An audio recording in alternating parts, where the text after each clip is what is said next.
And welcome to another test review for IB Biology. Today we are going to be talking about test number 3, which is mainly prokaryotes, eukaryotes, and just general cell functions. We also talk a little bit about differentiation and stem cells in this. If you're new here, welcome. I review all of the tests for my IB senior year for IB Biology. I understand that these videos probably last way too long to reasonably sit through. Please feel free to put them on 2x speed and just pay attention as we go along. I wish you the best of luck with your IB Biology tests and exams, and without further ado, let's just jump right into this. Prokaryotes have a simple cell structure without compartmentalization. So the major differences between prokaryotic and eukaryotic cells. For my class, this was in the packet that we did with the Venn diagram. I'm just going to read off some of these differences for us. Prokaryotic cells have a nucleoid, whereas eukaryotic have a nucleus. Prokaryotic are smaller and eukaryotic are bigger. The prokaryotes include bacteria or archaea, whereas obviously eukaryotic are more like plants and animals and that sort of thing. Eukaryotic are always cellular, prokaryotic are always unicellular, meaning only one cell. Prokaryotic have plasmids and eukaryotic do not necessarily. They both have DNA, cytoplasm, ribosomes, a cell membrane, and all the essential functions of life. The other difference is that prokaryotic cells do not have organelles, whereas eukaryotic cells do. So they don't have that division that eukaryotic cells do. And we'll get into talking a little bit more about that in just a little bit here. So list the functions of the following structures in a prokaryotic cell. So this is the cell membrane, which has the function of being a cell membrane. We should know what a cell membrane is at this point. It regulates what goes in and out of the cell. It keeps all the good stuff in and all the bad stuff out. Next up is the nucleoid. The nucleoid has DNA with ends that come together to form a circle. This DNA is not wrapped in a protein in the prokaryotic cell. Next up is the plasmid. The purpose of the plasmid, they're just extra pieces of cellular DNA that can be shared between bacteria and often contain genes for antibiotic resistance. So in case you were ever wondering how prokaryotic cells resist antibiotics, it's using these plasmids that they can share between cells, probably when they split or whatever, what have you. Next up is the cytoplasm. The cytoplasm is a gel-like fluid substance. It is the site of the metabolic reactions. The pili they attach to the surface. They swap DNA by harpooning DNA into the environment. In case you don't know what a harpoon is, just imagine you do. And the capsule is going to be the outermost layer. So the plasma membrane or the cellular membrane is going to be the innermost layer. The capsule is going to be the outermost layer. It keeps the cell from dehydrating and from adhering to surfaces. And that cell wall is going to be, the middle layer there that can shape and can withstand pressure without bursting. So this kind of prevents prokaryotic cells from bursting like some animal cells can. And finally, the flagella or the flagellum, and that kind of just uses long extensions to make the cell move using locomotions. That's like the really long thing if all the pili are the short ones. I believe this is a picture of our bacterial cell anatomy. So once again, we have the pili or the pilus, and they are the short ones, the flagellae. It can have like 1 or 2 or sometimes 3 probably, and they help the cell to move. The plasmid is that extra piece of shareable DNA that can aid against antibiotics and promote resistance. Ribosomes are ribosomes. They work the same in everything, but they help build proteins during translation. The nucleoid is that DNA. It is, again, naked, meaning it's not associated with proteins. The cytoplasm is where the metabolic reactions take place. The capsule is the outermost one that prevents dehydrating or adhering to surfaces. The cell wall prevents bursting, and the plasma membrane just keeps things regulated. Very good. So, moving on, let's define extracellular. Extracellular is just outside of the cell or the cell membrane in this case. So, the extracellular structures are going to be the cell wall, the pili, the capsule, and the flagellum, because those are all of the parts that are outside of that plasma membrane. So keep in mind that the layers of like the outer lining of the prokaryotic cell are going to be the plasma membrane, and then everything outside of that is then the cell wall, the capsule, the pili, and then potentially the flagella or flagellum, depending on how many there are. Contrast the size of prokaryotic and eukaryotic ribosomes. So they're just going to be slightly different sizes. I believe that, I have it written somewhere, but I believe that the prokaryotic are going to be the 70s ribosomes, and then the eukaryotic are going to be the 80s, so just slightly larger ribosomes. So next up, drawings of the ultrastructure of prokaryotic cells based on electron micrograph. Explain why the ultrastructure of prokaryotic cells must be based on electron micrographs. Because regular micrographs or light micrographs are not close enough or in depth enough to see any of the parts of the cell. We can just see the cell and not the parts, and so we need that electron micrograph picture to be able to see all of the parts of the cell.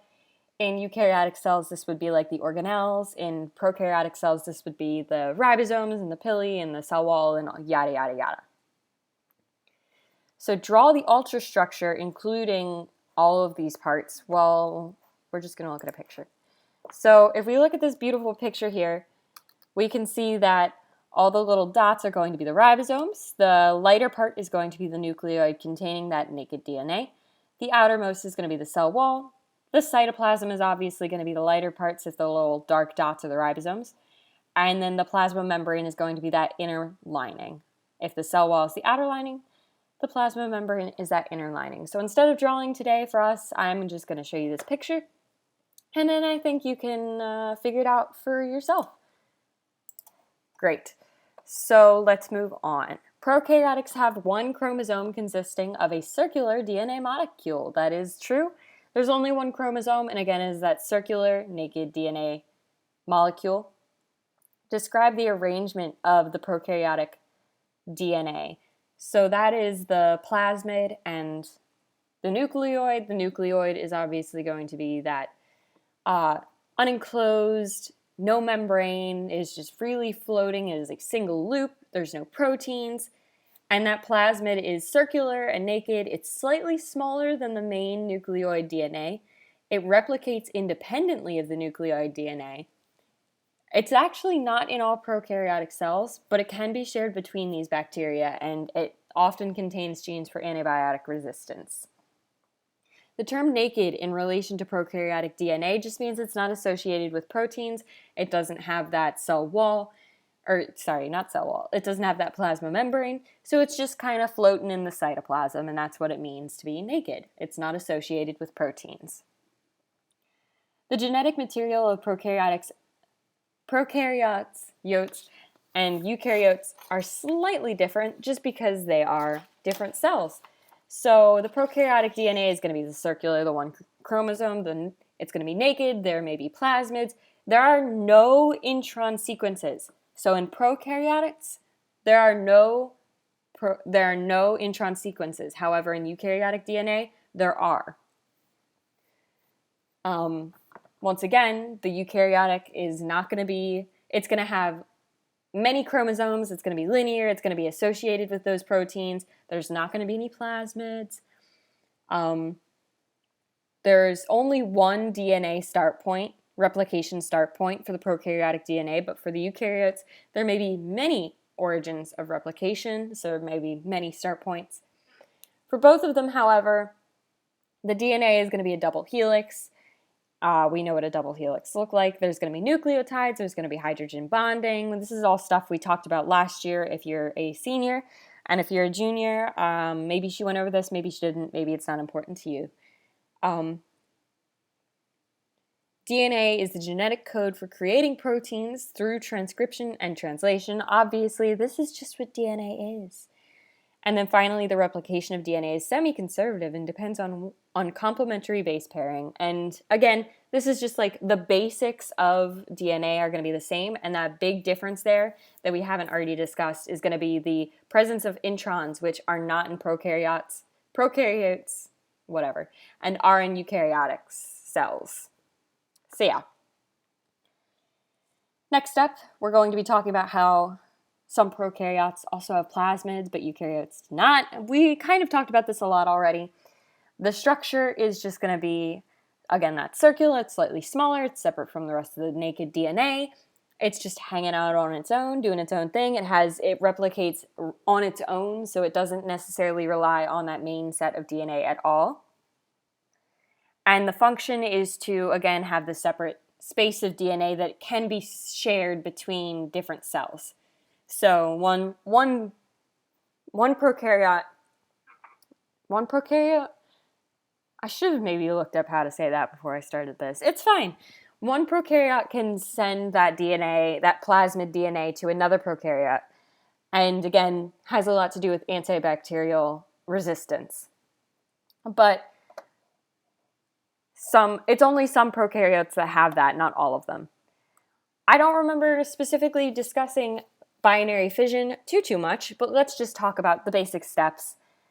Binary fission is going to be how prokaryotes divide. It's going to be a form of asexual reproduction, which means that they don't need to interact with other members of the species. There's no sex involved. There's no sex genes. It's just splitting, old-fashioned splitting. So again, asexual reproduction is just going to mean not requiring sex or another member of the species. And binary fission is going to be specifically the type of reproduction that prokaryotes do, where they divide their DNA and split themselves into two daughter cells. So let's review the steps of binary fission. First, there's preparation for this division, where the parent cell has enough energy and resources in order to divide. Then the DNA replicates. So because prokaryotes only have one chromosome, the situation is semi-conservative, and it, again, depends on that complementary base pairing. Then next up, the DNA attaches. Two DNA molecules attach to different parts of the cell membrane. So the purpose of this is just to kind of anchor them in when the cell divides, that they each have a piece of DNA. Otherwise, that would be very bad. And then the cell grows and builds more membrane and cell wall, and it elongates the cell, makes it longer so that it can divide. Then the cell starts pinching in the middle so that it can evenly split. Then the division actually takes place, where the cell membrane continues to grow and eventually two furrows meet in the center, and that's called a sternum. And that's what helps the cell separate in two for finally the last step, where there are daughter cells. Two daughter cells that result from binary fission. They are genetically identical to the cell from which they arose. So again, just to kind of make this a little bit simpler, the DNA is going to divide and then attach to one part of the cell membrane. And then that cell membrane is going to grow and furrow and create a sternum, eventually splitting off into two daughter cells. Next up, antibiotics block processes that occur in the prokaryotic cells but do not occur in eukaryotic cells. So an antibiotic is going to be a chemical, I guess, or a medicine, which is what I would probably roll with, that can block the metabolic processes of a cell and cause it to stop working. So metabolic processes can be anything from the functioning of the cell wall to the ribosomes to really any of these things that occur only in prokaryotic cells and not in eukaryotic cells. And the reason why these are different is again, that 70S versus 80S ribosome The cell wall does not exist. The nucleoid does not exist. All of these different parts or different kind of functions that are in prokaryotic cells but not in eukaryotic cells are kind of what this antibiotic targets almost, because they shut down the metabolic processes of the prokaryotic cells that would be causing the disease or the virus, or not a virus, or the whatever, right? And just starve it off, basically. Let's talk about Florian Chain's experiments to test penicillin on bacterial infections in mice. So the methods and results. So I have this beautiful picture here that kind of sums it up very nicely. 8 mice were infected with a pathogenic bacteria, Streptococcus or whatever. But in this case, we're talking about penicillin. Penicillin was discovered because they saw that some mold had grown on this streptococci bacteria tray, and that around this area where this mold, or eventually what we found to be the area where penicillin was being excreted, the streptococci had died. And so these 2 scientists, Foley and Foley and Chain, decided that they wanted to try and isolate the penicillin from the mold and test it on animals and people to see if it would help treat bacterial infections. So the first test that they did was the control, where they took the mice and did not give them any treatment and instead just infected them with the bacteria, the streptococci, and they all died. And then when the penicillin injections, again, all 4 mice survived, which proved very simply that penicillin did help treat bacterial infections, or that penicillin has antibiotic properties, which means it just kills the bacteria but not the host cells. So the risks associated with this scientific research, specifically that Foley and Chain's tests on the safety of penicillin would not be compliant with current protocol and testing. We talked about the Nuremberg laws in class a little bit. That was on Shadow Day. And then we discussed kind of what would be allowed and what would not. And the things that Foley and Chain were doing at the time, where they were going up to patients who were dying and saying, look, you're going to die no matter what. Can we test this on you? Which obviously would not be allowed. That would be seen as a form of forcing something to do what you want. It's forcing someone to do what you want, because you're telling them that they're dying anyways. And so that would not be allowed. It was kind of like they didn't necessarily have their own space set up in these hospitals. They were just kind of going up to the people who were dying and giving them it untested on humans. There was not a whole lot of documentation proving it would be safe on humans. So that would not be good. There were a lot of risks that they took, and those would not be allowed to be taken anymore. Next up, viruses. They lack a metabolism and therefore cannot be treated with antibiotics. So again, we talked about this a little bit with the just things of life, that you have to have a metabolism and viruses do not. And because they don't have a metabolism, antibiotics can't target this metabolism and shut it down, which means that antibiotics won't work on viruses, which is why we couldn't use antibiotics on the coronavirus.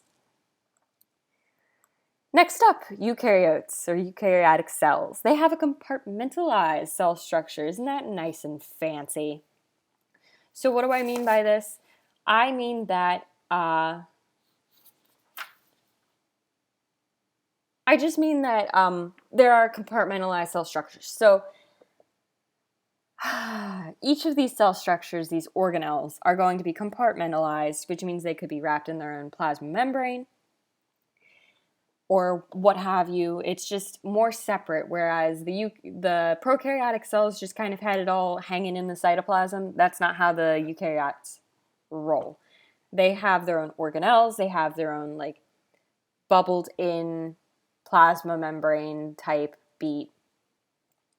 And each of these compartments is able to specialize and kind of do its own job. And so it doesn't have to do all of the metabolism that has to take place in prokaryotic cells. It doesn't have to do that for the eukaryotes because it is more specialized.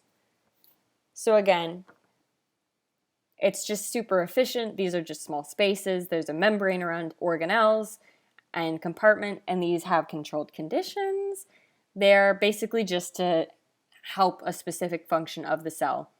And then these organelles are able to perform different tasks at the same time, which is not necessarily how it would always go with a prokaryote, because they just have everything hanging out in the cytoplasm without any barrier. Next, we're going to look at the drawings of ultrastructure of eukaryotic cells based on electron micrographs. So we're going to just look at these micrographs and try and label as many structures as we can see. So I have a great picture here that I know you're all just thrilled to look at.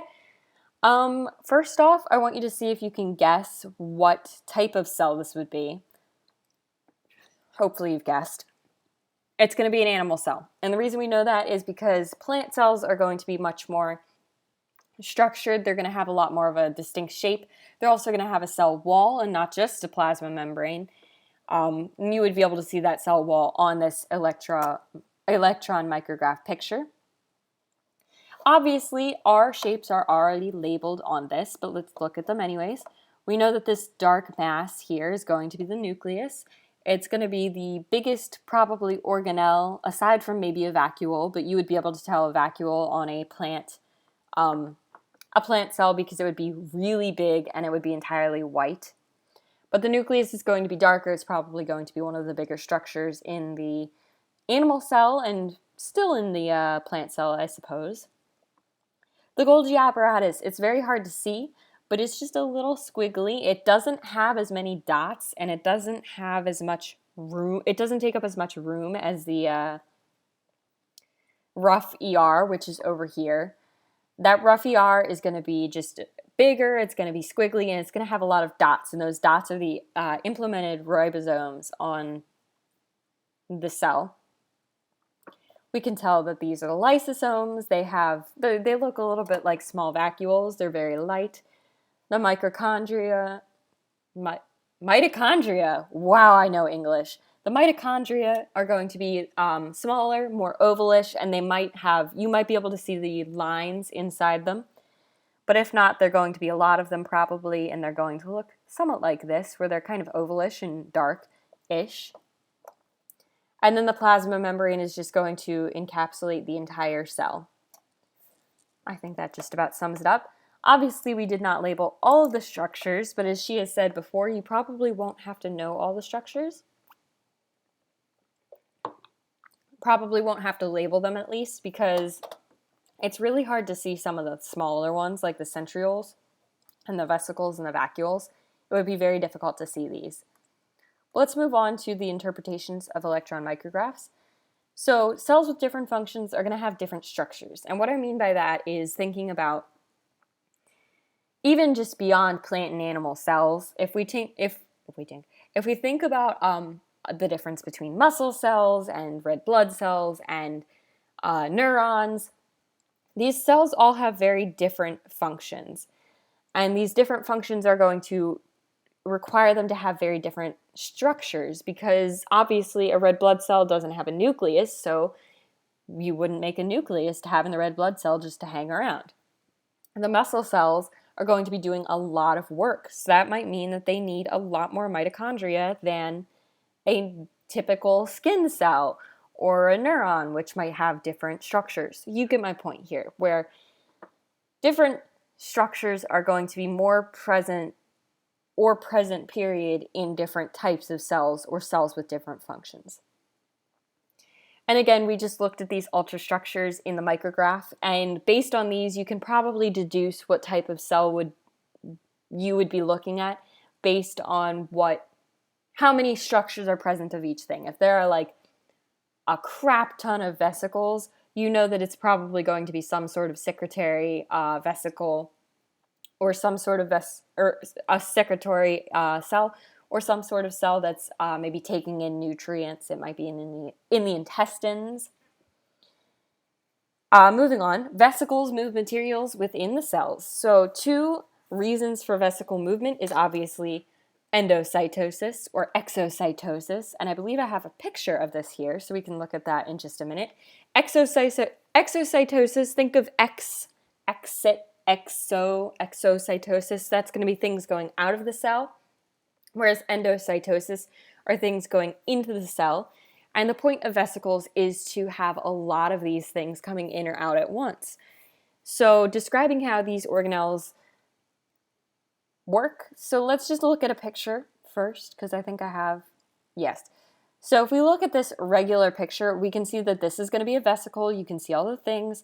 And it's again that bilayer phospholipids, which are going to be able to connect with the cell wall and let all of these things out. And obviously the very opposite thing could happen, where these things are coming in and being trapped in this piece of the cell wall and being turned into a vesicle.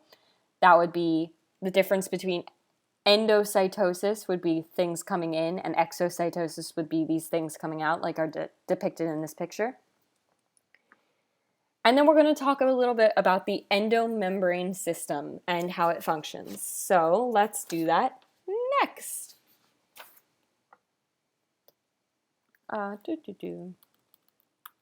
So this is a picture by Dr. DiBacco, apparently, of the endomembrane system.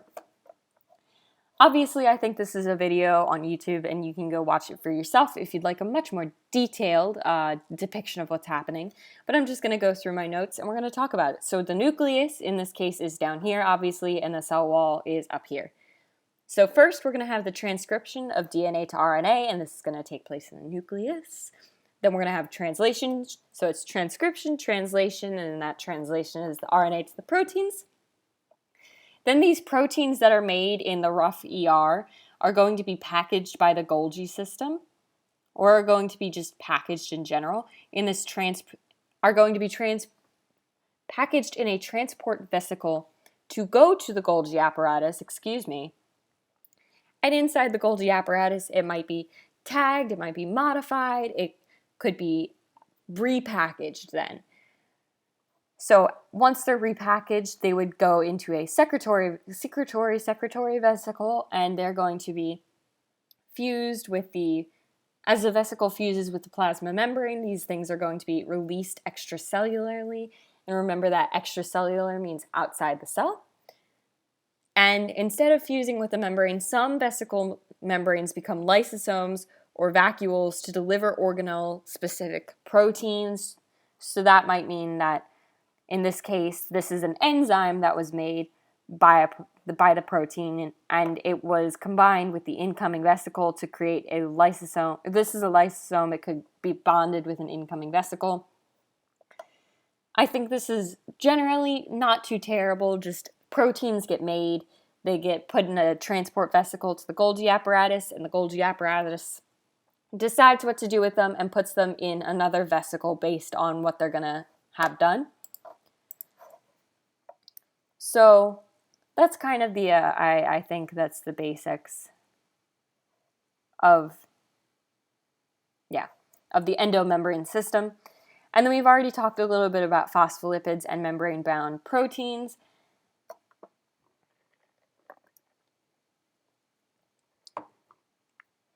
And they're just going to be transported and synthesized to that cell membrane.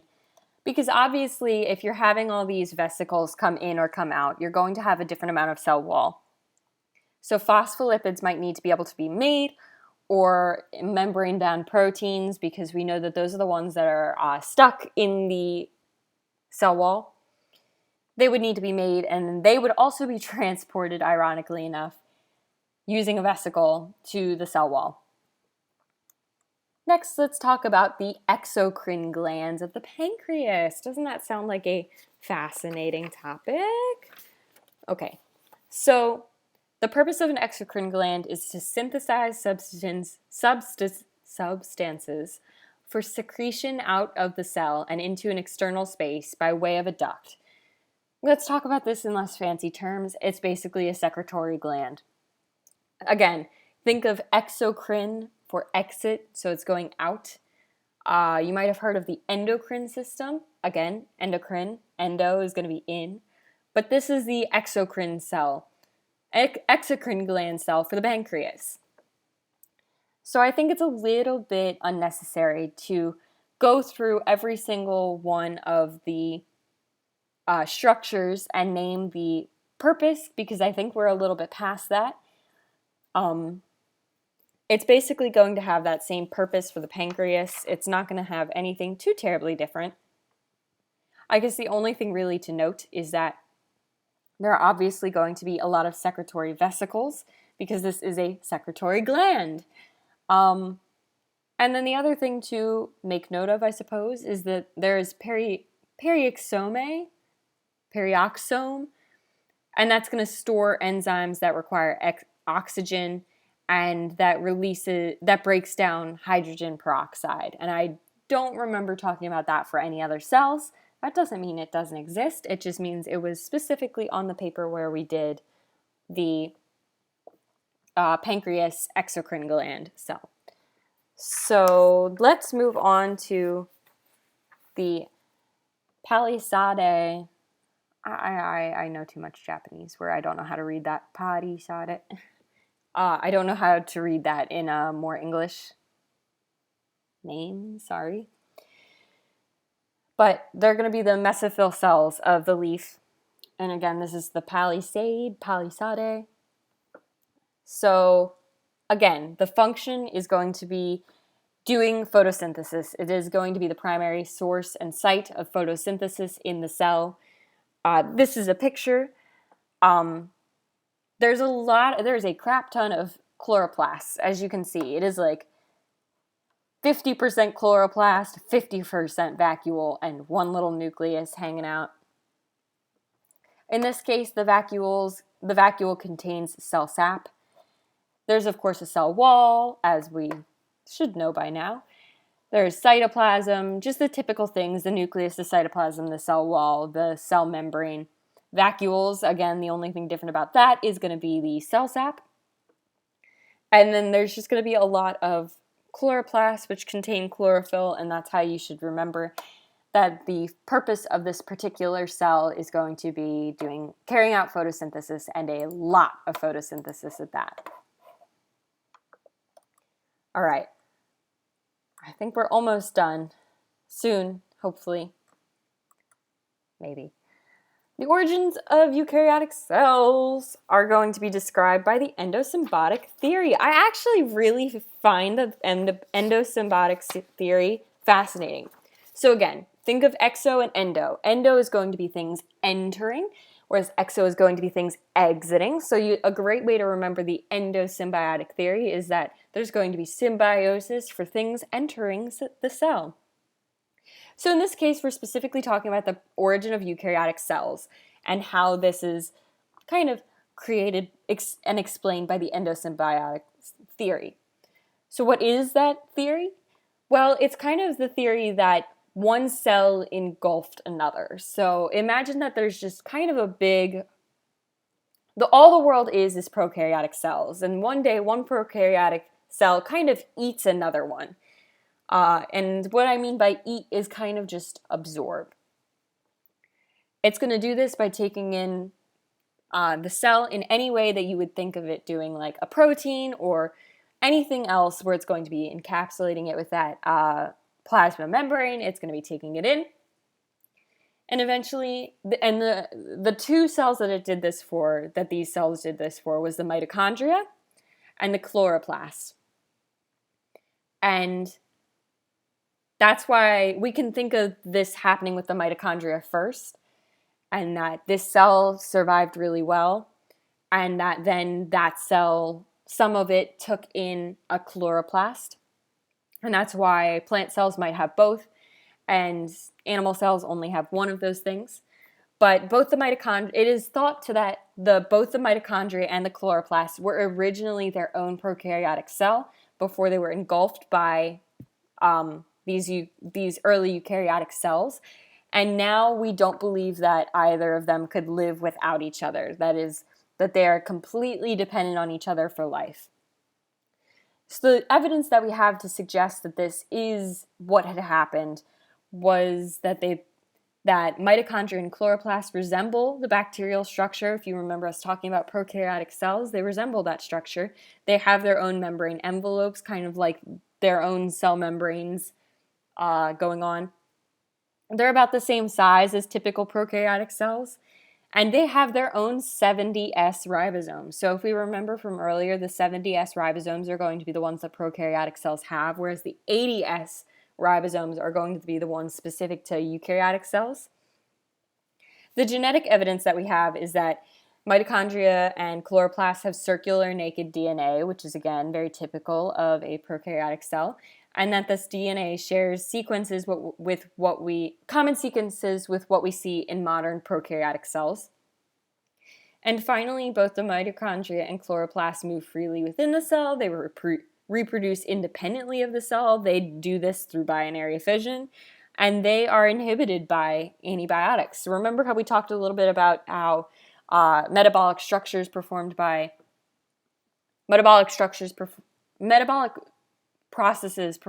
prokaryotic cells were inhibited by those antibiotics. Well, the same thing happens when you take an antibiotic. It can prohibit or inhibit your mitochondria, or in theory, a plant's chloroplast. So again, that's the endosymbiotic theory. Next, we're going to talk a little bit about how multicellular organisms have properties that emerge. Emergent properties. I don't have any pictures for this part because I feel like it's a little bit self-explanatory. Emergence occurs when an entity is observed to have properties or behaviors that emerge only when the parts interact in a wider whole. So a good way to think about this is you can have a lot of cells that are basically just cells on their own, but when they come together, they can form a tissue. And when these tissues come together, they can form an organ. And when these organ systems come together, when these organs come together, they can form an organ system. And when these organ systems come together, they create a person.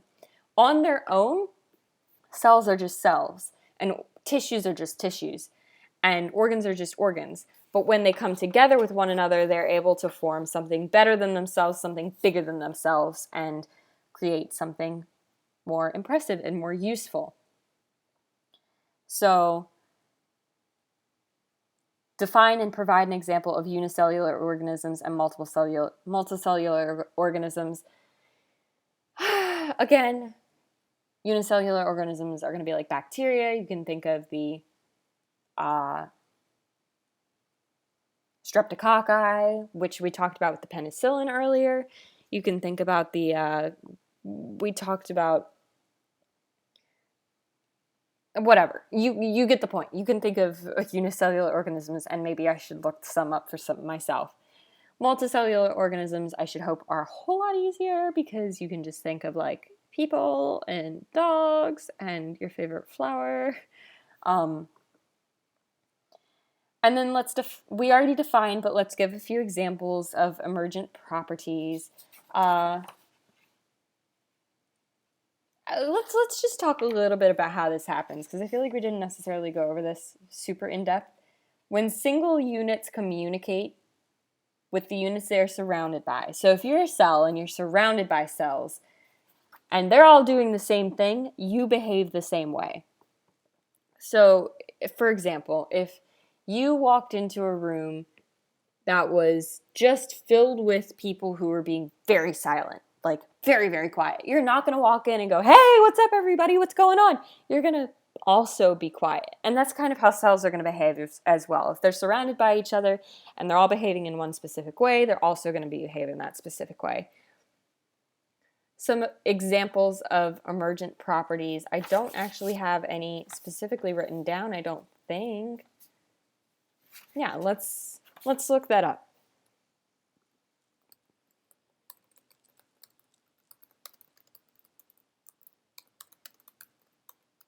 I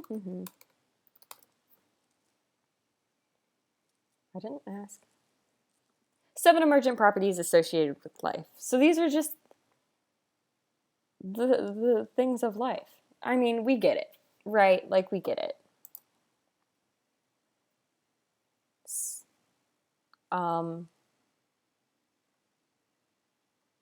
Your heart being able to pump. That's a great one. Your heart being able to pump.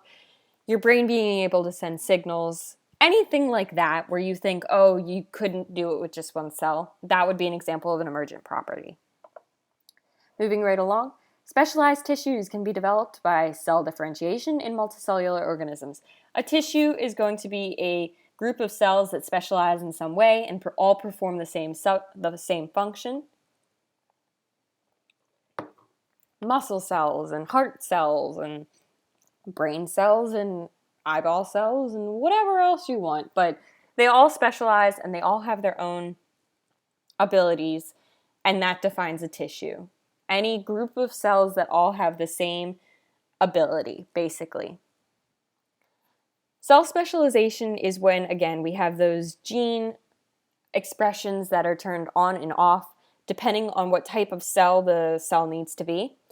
And the benefit of this is that when you have big groups of cells that are performing exclusively one function, those cells are able to focus on that one function, and they're able to evolve a lot faster with that function. They're able to perform it with a lot less energy.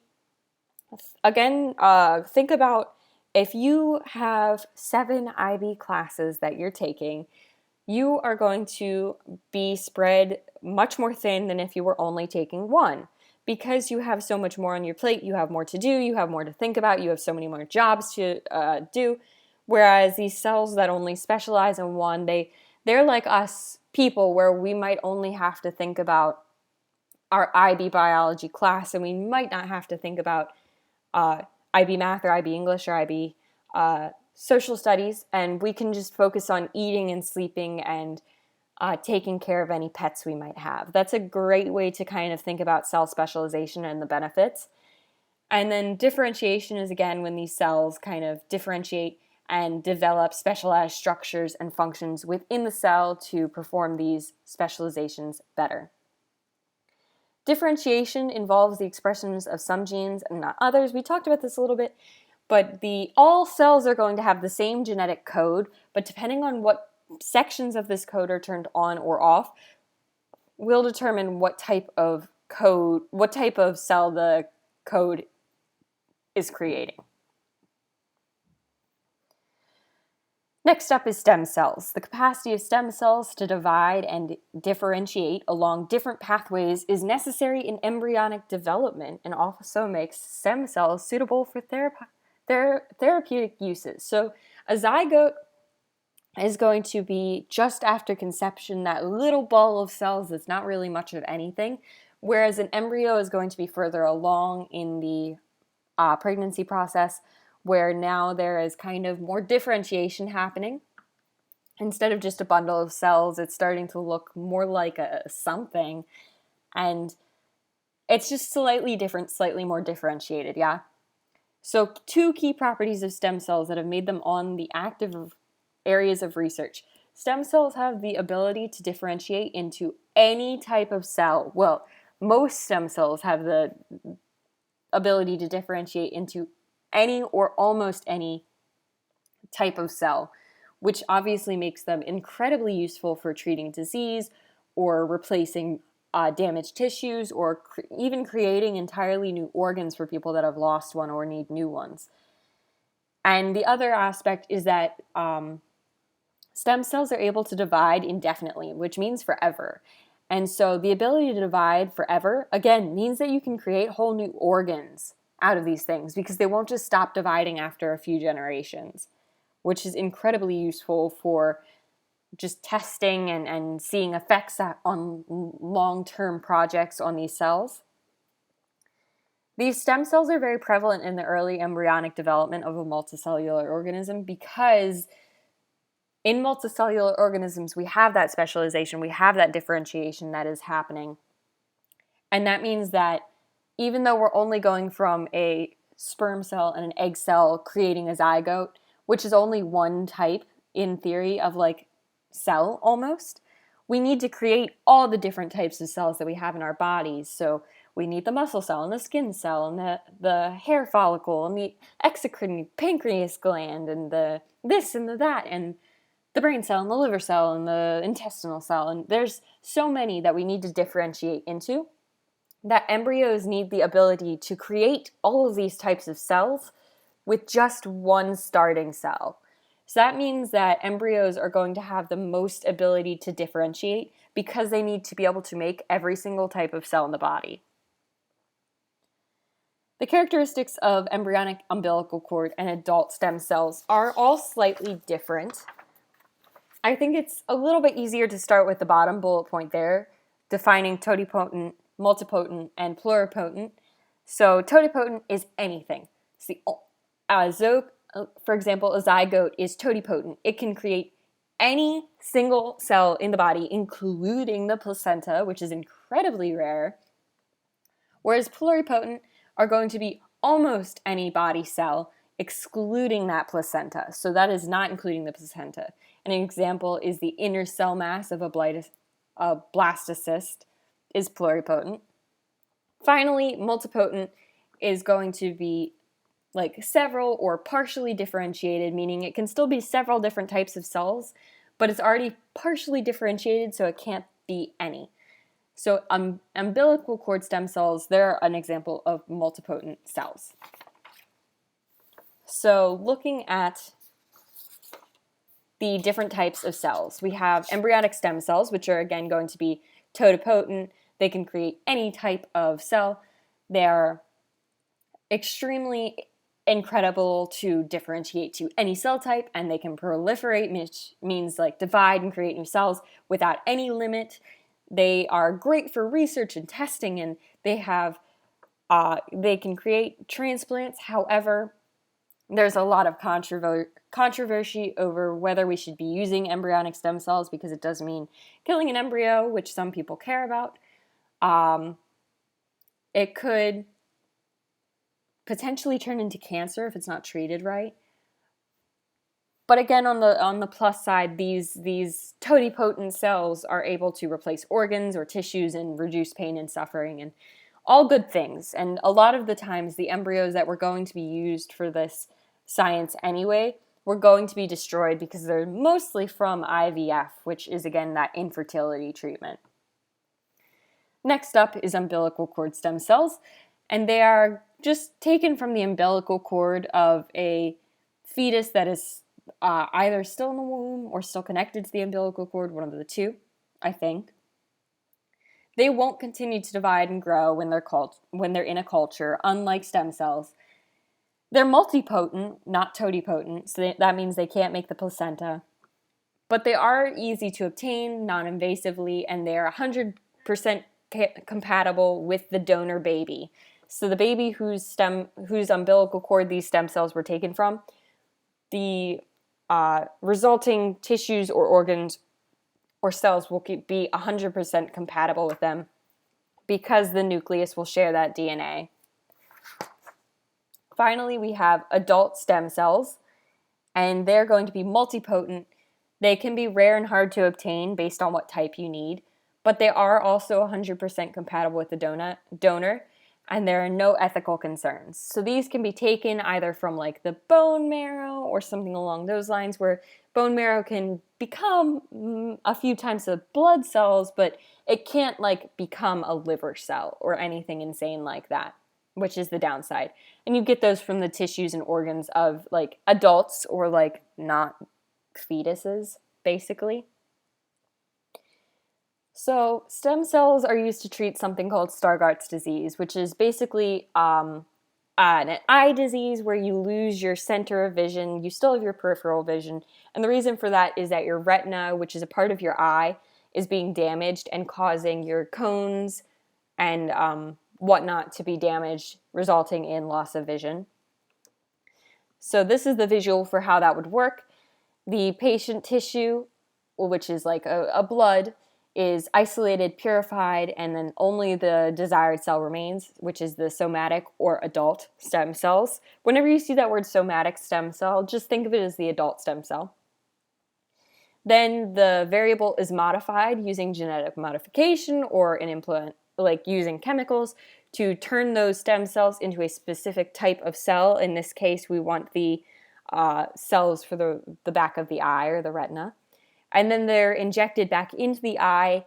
So these fresh cells, these fresh like brand new cells are injected back into the eye, and we have seen that after doing this, the patient is able to revive those cones and is able to see better after that.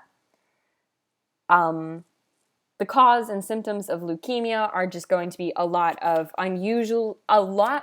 extra and abnormal white blood cells caused by problems with the bone marrow. So what can happen is that bone marrow is taken from someone else, and again, bone marrow is somewhere that can have these stem cells, and then that bone marrow is taken out of someone else and put into the leukemia patient. And inside the patient, these are able to create a better system of white blood cells and a better ratio to regular blood cells, because the leukocytes that grow and create these abnormal blood cells are replaced by normal behaving leukocytes. And again, leukemia causes someone to not be able to fight off infection as well, because those white blood cells that would normally do the fighting off of the infection are abnormal and not able to work. So the ethics of the therapeutic use of stem cells, specially created embryos and all the other types. So the only really big ethical concern for embryonic stem cells is that you have to kill the embryo in order to use it. However, again, it's important to think of the fact that these embryos are going to be dying most of these embryos are going to be dying regardless, because they were not used from IVF treatment. So that's kind of like the source and the mechanism of obtaining. Whereas the umbilical cord or adult is not going to harm the donor in any way, and it's just going to usually non-invasively take these stem cells out. In terms of the umbilical cord, it's always going to be non-invasive. And then the benefits and drawbacks are, the benefits of embryonic is that they are totipotent and can divide indefinitely. And for cord blood, it's going to be pluripotent, which means it's almost everything except not that placenta. I don't believe they can divide indefinitely. And then the adult stem cells they are multipotent, and they can definitely not divide indefinitely because they're already partially differentiated. Finally, and last but not least, the ethical implications of research involving stem cells in growing importance and raises ethical issues. Biological research must take ethical issues into consideration. Basically, it's important to be ethical when we do these research topics and do this research, because that's just part of life. It's important to be ethical and consider multiple points of view. Why do people think the way they do? Where do different groups fall, and how might they react to this research? Yeah. Believe it or not, I think that's actually everything. So thank you so much for watching this video. If you felt like it was beneficial, feel free to subscribe. I'll do this every test. I don't know why I'm saying this like this is some real YouTube video and not just for you guys, but good luck on the test. I'll see you all Monday, and yeah, have a good weekend.